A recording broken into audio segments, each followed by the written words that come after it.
तो देखो बच्चों, अपना जो यूनिट चल रहा है, और ये यूनिट है क्या, जैव अणु, बायोमोलिक्यूल्स। और इसमें जो हमारा चैप्टर चल रहा है और वो है क्या, कार्बोहाइड्रेट्स। आज हम इस चैप्टर में अब जो टॉपिक डिस्कस करेंगे, और ये टॉपिक है हमारा क्या, ग्लूकोज।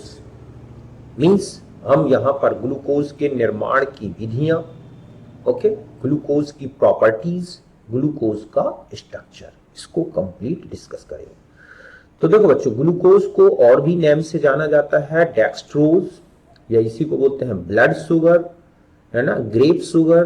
तो ये सब किसके नेम है, ग्लूकोज के।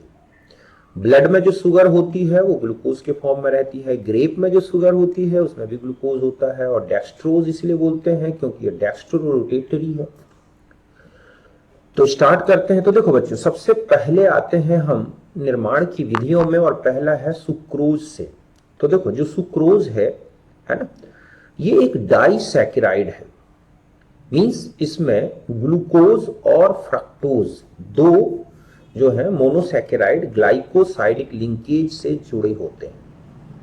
इसलिए अगर हम सुक्रोज को जल अपघटित कर दें एसिड की प्रेजेंस में, तो इस तरह से बनेगा ग्लूकोज और क्या, फ्रक्टोज। ये जो ग्लूकोज और फ्रक्टोज का मिक्सचर बनता है ना बच्चों, इसका एक नाम और होता है इनवर्ट शुगर, प्रतीप शर्करा। समझ गए ना, क्यों बोलते हैं प्रतीप शर्करा, क्योंकि यहां पर प्रतीपन हो जाता है। मींस यहां पर जो सुक्रोज है वो डेक्स्ट्रो रोटेटरी होता है, और जो मिक्सचर बनता है इनवर्ट शुगर ये जो बनता है ये लीवो रोटेटरी हो जाता है। इसे बोलते हैं शर्करा का प्रतीपन। ये जो प्रतीप शर्करा है वो सुक्रोज से भी कहीं ज्यादा मीठी होती है, क्योंकि यहाँ फ्रक्टोज बनता है, और फ्रक्टोज सबसे मीठी नेचुरल शुगर है। तो ये इस तरह से ग्लूकोज और फ्रक्टोज बन गए। अब क्या करते हैं कि जो ग्लूकोज है वो अल्कोहल में कम विलय होने के कारण अल्कोहलिक विलयन में पहले क्रिस्टलीकृत हो जाता है। तो इस दोनों को फिर क्या करते हैं कि अल्कोहल में रखते हैं और फिर क्रिस्टलीकरण करते हैं। तो ग्लूकोज चूंकि कम विलय है और वो पहले क्रिस्टल बना के अलग हो जाता है। तो इस तरह से सुक्रोज से ग्लूकोज निकाल लिया जाता है। दूसरा है स्टार्च से। ये औद्योगिक स्तर पर, ठीक है, कि जो ये क्या है बच्चों, इंडस्ट्रियल मेथड, मतलब बड़े स्केल पे, लार्ज स्केल पे बनाया जाता है इस मेथड से। जो हमें ग्लूकॉन डी आता है या ग्लूकोज के जो पैकेट्स आते हैं वो इंडस्ट्रियल लेवल पर भर के भेजे जाते हैं, और वो बनाया जाता है इंडस्ट्रियल लेवल पर। जो ग्लूकोज बनाया जाता है वो स्टार्च से। तो स्टार्च का जो फॉर्मूला है यही है क्या, C6H10O5। ये क्या है बच्चों, स्टार्च का फॉर्मूला। ये जो स्टार्च होता है एक्चुअली, ये किसका जो स्टार्च है, ये ग्लूकोज का बहुलक है। मतलब बहुत सारे ग्लूकोज यूनिट एक दूसरे से जुड़े होते हैं, और इसलिए अगर हम स्टार्च को जल अपघटित कर दें तो इनके ग्लाइकोसिडिक लिंकेज टूट जाएंगे।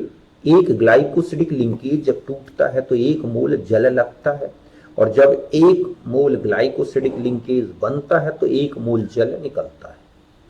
तो इस तरह से स्टार्च का जल अपघटन किया जाता है अम्लीय माध्यम में। तो इस तरह जो स्टार्च है वो किसमें जल अपघटित हो जाता है, ग्लूकोज में। पूरी रिएक्शन हुई कि नहीं, स्टार्च कंप्लीट हाइड्रोलाइज्ड हुआ कि नहीं, आयोडीन टेस्ट लगाया जाता है। जब तक स्टार्च रहेगा मिक्सचर में तो आयोडीन एक नीले रंग का कॉम्प्लेक्स बनाता है, पूरा मिक्सचर नीला हो जाएगा। थोड़ा सा मिक्सचर लेके टेस्ट लगाया जाता है, और अगर नीला रंग आना बंद हो गया तो इसका मतलब है कि सारा का सारा स्टार्च किस में कन्वर्ट हो गया, ग्लूकोज में। तो इस तरह से हमें स्टार्च से ग्लूकोज की प्रिपरेशन करनी होती है, और इस तरह से ग्लूकोज बनता है। ओके, तो ये तो थे निर्माण की, ज्यादा विधियां नहीं है, मैं तो यही है स्टार्च से। अब हम आते हैं गुणधर्म। तो जैसे भौतिक गुणधर्म देखो, आपने तो देखा होगा ग्लूकोज जो है रंगहीन क्रिस्टली ठोस होता है ना, गलनांक 146 डिग्री है, दक्षिण ध्रुवण घूर्णक होता है। मतलब अगर हम इसका विलयन लें और उसमें प्लेन पोलराइज्ड लाइट, ठीक है, समतल ध्रुवित प्रकाश प्रवाहित करें तो ये उसे दक्षिण घड़ी की दिशा में घुमा देता है। जल में विलेय है, ये स्वाद में मीठा होता है लेकिन कम मीठा है ना, इस तरह से। फिर रासायनिक गुणों में आते हैं। तो देखो, ग्लूकोज एक ऐसा मॉलिक्यूल है जिसमें आपको एल्डिहाइड समूह, हाइड्रोक्सी समूह दोनों दिखाई देंगे। एक इसमें एल्डिहाइड समूह है, 4 द्वितीयक एल्कोहलिक समूह है और एक प्राथमिक एल्कोहल समूह है। ठीक है, तो इस तरह से एल्डिहाइड इन्हीं समूहों के गुण दर्शाता है। जैसे पहला है कि अगर हम ग्लूकोज को लिथियम एल्यूमिनियम हाइड्राइड से या फिर एथिल अल्कोहल और सोडियम से रिड्यूस करें तो जो CHO है वो चेंज हो जाएगा CH2OH और इसको बोलते हैं सॉर्बिटॉल। मतलब ग्लूकोज में केवल CHO रिएक्शन कर रहा है और हम जानते हैं एल्डिहाइड ग्रुप के रिडक्शन से अल्कोहल 1 डिग्री अल्कोहल बनता है, तो ग्लूकोज के रिडक्शन से जो 1 डिग्री अल्कोहल में बदल गया ये CHO, तो इससे जो ये कंपाउंड बना है इसको बोलते हैं सॉर्बिटॉल। ओके, ये भी मीठा होता है। अगर हम जानते हैं एल्डिहाइड समूह में HCN की रिएक्शन कर दें तो CHO साइनोहाइड्रीन में बदल जाएगा। मतलब जो साइनाइड ग्रुप है वो कार्बन पर अटैक हो जाएगा और जो हाइड्रोजन है वो O में हो जाएगा, तो ये कहलाएगा ग्लूकोज साइनोहाइड्रीन। क्या बन गया? Glucose cyanohydrin. ओके, फिर तीसरी रिएक्शन है फेनाइल हाइड्रोजीन से रिएक्शन। तो देखो बच्चों, यहां पर ये ऑब्जेक्ट पूछा गया है कि ग्लूकोज कितने मोल हाइड्रोजीन से फेनिल हाइड्रोजीन से रिएक्शन करता है। तो ध्यान रखें 3 मोल फेनिल हाइड्रोजीन लगते हैं और ये जो कंपाउंड बनता है इसको बोलते हैं ग्लूकोसाजोन। अभी मैं बताता हूं आपको कि कैसे 3 मोल लगे हैं। ध्यान रखें जो ग्लूकोसाजोन बना हुआ है बिल्कुल फ्रक्टोसाजोन भी ऐसा ही स्ट्रक्चर रखता है, उसमें कोई डिफरेंस नहीं होता ग्लूकोसाजोन और फ्रक्टोसाजोन में। इसका मतलब है कि ग्लूकोज और फ्रक्टोज के पहले और दूसरे कार्बन में ही स्ट्रक्चरली डिफरेंस दिखाई देता है, संरचनात्मक अंतर।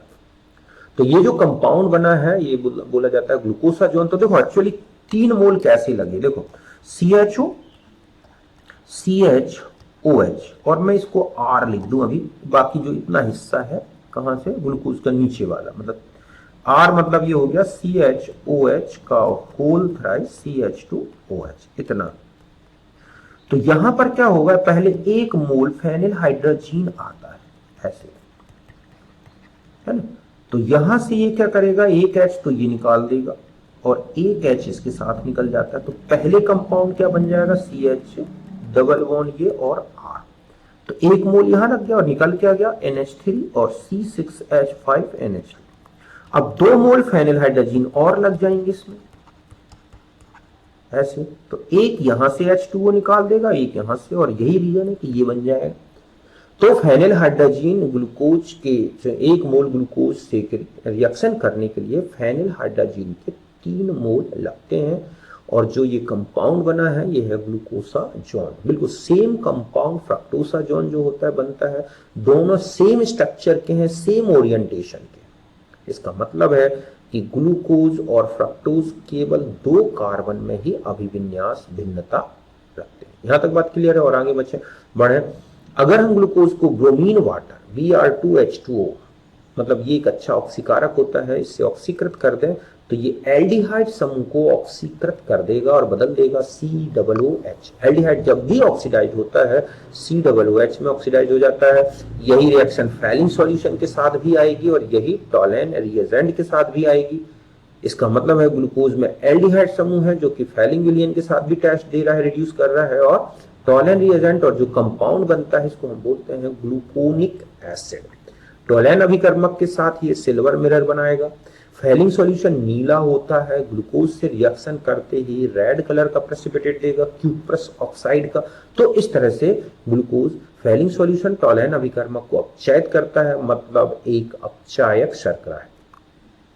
कॉन्सेंट्रेट नाइट्रिक एसिड से रिएक्शन करा दें तो ये एल्डिहाइड समूह के साथ साथ 1 डिग्री अल्कोहल ग्रुप को भी ऑक्सीडाइज कर देता है और इस तरह से दोनों टर्मिनल में जो है COOH बन जाएंगे और इसको बोलते हैं सैक्रिक एसिड।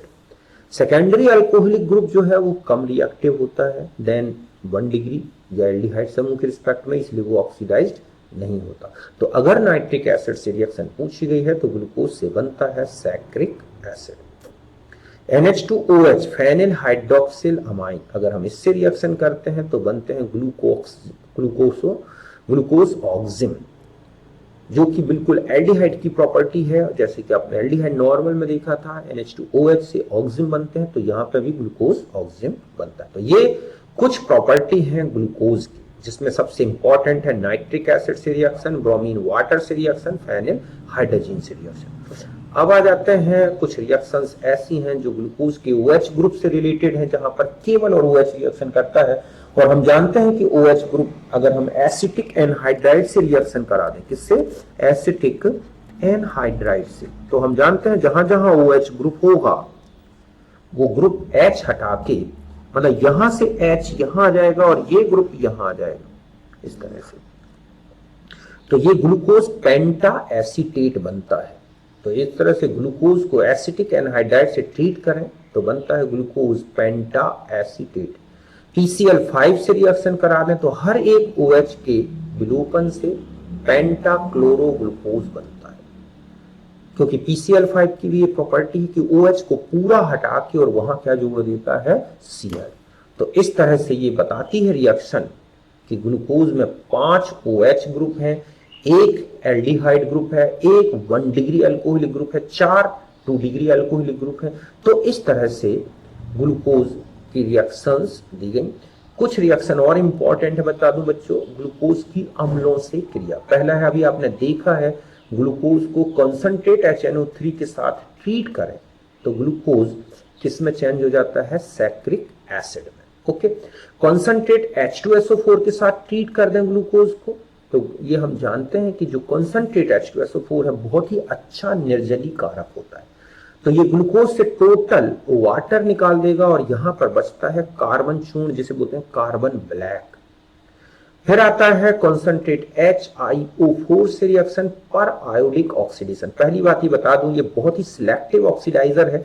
अगर किसी भी कंपाउंड में एडजेसेंट पोजीशन में, निकटवर्ती, लगातार एक के बाद एक, मतलब लगातार पोजीशन में अगर CHO ग्रुप हो या CHOH ग्रुप है तो ये HiO4 से ऑक्सीकृत होकर फॉर्मिक एसिड बना लेते हैं। मतलब अगर उसमें जैसे ग्लूकोज में 4 CHOH है निकटवर्ती और 1 CHO है, तो इसका जब पूरा ऑक्सीडेशन होगा तो 1 मोल CHO से फॉर्मिक एसिड बन जाएगा और 4 मोल सेकेंडरी अल्कोहलिक ग्रुप से बन जाएगा। अगर CH2OH है और HiO4 से रिएक्शन करेंगे तो फॉर्मल्डिहाइड बनेगा एडजेसेंट पोजीशन में, और अगर CO ग्रुप है, कीटो ग्रुप है, तो वो CO2 में चेंज हो जाता है। तो इस तरह से अगर हम ग्लूकोज का पर आयोडिक ऑक्सीडेशन कराते हैं तो CHO ग्रुप और CHOH ग्रुप, ये पांचों ग्रुप चेंज हो जाएंगे 5 मोल फॉर्मिक एसिड में और 1 मोल बन जाएगा क्या? फॉर्मल्डिहाइड। तो इस तरह से ये जो है ऑक्सीडेशन के प्रोडक्ट्स बनाता है। ओके, कंसंट्रेट HCl से रिएक्शन पूछ ली जाती है। ये है ग्लूकोज ही लिखा है मैंने, देखो यहां पर अच्छे से देखो, CH, ठीक है, CHO है, मतलब पहला कार्बन, फिर ये है दूसरा carbon CHOH, CHOH, CHOH, CHOH और ये है CH2OH। तो यहां से ये इतना निकल गया, पहले H2O, यहां से ये वाले यहां से निकल जाएंगे, ये H के साथ H2O, ऐसे यहां का OH और यहां का H निकल जाएगा। तो ये जो कंपाउंड बनता है इसको बोलते हैं हाइड्रोक्सी मिथाइल फरफ्यूरल, जो कि फर्दर HCl से रिएक्शन करके और ये इस तरह के कंपाउंड में चेंज हो जाता है। ये CHO COOH में चेंज हो गया और ये CH यहां से ब्रेक हो जाता है और इस तरह से ये जो कंपाउंड बना है इसको बोलते हैं लेब्यूलिक एसिड, और 1 मोल बन गया क्या बच्चों? Formic acid. क्योंकि कुल 6 कार्बन है तो 5 कार्बन का तो ये बना और 1 कार्बन का क्या बन गया? Formic acid. तो इस तरह से ग्लूकोज जो है, मतलब यहां से सीधा सीधा है, ये यहां से हट गया और यहां से ये हट गया। तो इस तरह से जो है प्रोडक्ट्स याद रखने हैं एसिडिक मीडियम में ग्लूकोज की। यहां तक बात क्लियर है। एक ग्लूकोज का रिडक्शन की बात करें तो ग्लूकोज का रिडक्शन कराया जाए HI से, बहुत ही स्ट्रॉन्ग रिड्यूसर है। तो हम जानते हैं HI की प्रॉपर्टी होती है कि जहां जहां ऑक्सीजन, उन ऑक्सीजन को हटा देता है और कंप्लीट कार्बन को CH3 या CH2 में चेंज कर देगा। तो CHO का हो जाएगा CH3, CHOH का हो जाएगा CH2 और CH2OH का हो जाएगा CH3। तो ये जो बना ये है नॉर्मल हेक्सेन और ये जो प्रोडक्ट बना है ये है 2-आयोडोहेक्सेन। तो इस तरह से ये ग्लूकोज कंप्लीट रिडक्शन से नॉर्मल हेक्सेन का बनना ये बताता है कि ग्लूकोज में 6 कार्बन की लंबी एक श्रृंखला होती है। तो इन सारे आधार पर मतलब ग्लूकोज के एक CHO group, 4 secondary alcoholic group, एक प्राइमरी अल्कोहलिक ग्रुप, इन सब के आधार पर और 6 कार्बन की श्रृंखला, इन सब के आधार पर ग्लूकोज की एक खुली श्रृंखला संरचना दी गई। बाद में पाया गया कि खुली श्रृंखला संरचना में भी कुछ कमियां रह गई, बाद में बंद श्रृंखला संरचना दी गई, वलय संरचना, तब जाके फाइनली ग्लूकोज की सारी प्रॉपर्टी का एक्सप्लेनेशन हो सका। तो हम उन संरचनाओं को अगले वीडियो में डिस्कस करेंगे कंप्लीट। ओके, तो यहां तक आप अच्छी तरह समझ गए होंगे। तो एक तो एसिड से रिएक्शन बहुत अच्छे से याद रखना है ग्लूकोज की, एक दूसरा नाइट्रिक एसिड, तो ये Tollens reagent, Fehling solution bromine water के साथ, फेनिल हाइड्रोजन के साथ। तो ये है कुछ इंपॉर्टेंट ग्लूकोज की पहले मैंने बताई आपको रिएक्शंस। एक ग्लूकोज की NaOH के साथ भी रिएक्शन आएगी, हम उसे फ्रक्टोज में डिस्कस करेंगे, ठीक है। वो एक रीअरेंजमेंट रिएक्शन है जिसमें ग्लूकोज फ्रक्टोज में या फ्रक्टोज ग्लूकोज में बदल जाता है, और यही रीजन है कि फ्रक्टोज एक हाइड्रोक्सी कीटोन होने के बाद फैलिंग सॉल्यूशन टोलैन रिएजेंट को क्या कर देता है, रिड्यूस कर देता है। ओके, तो मिलते हैं नेक्स्ट वीडियो में, तब तक बाय बच्चों।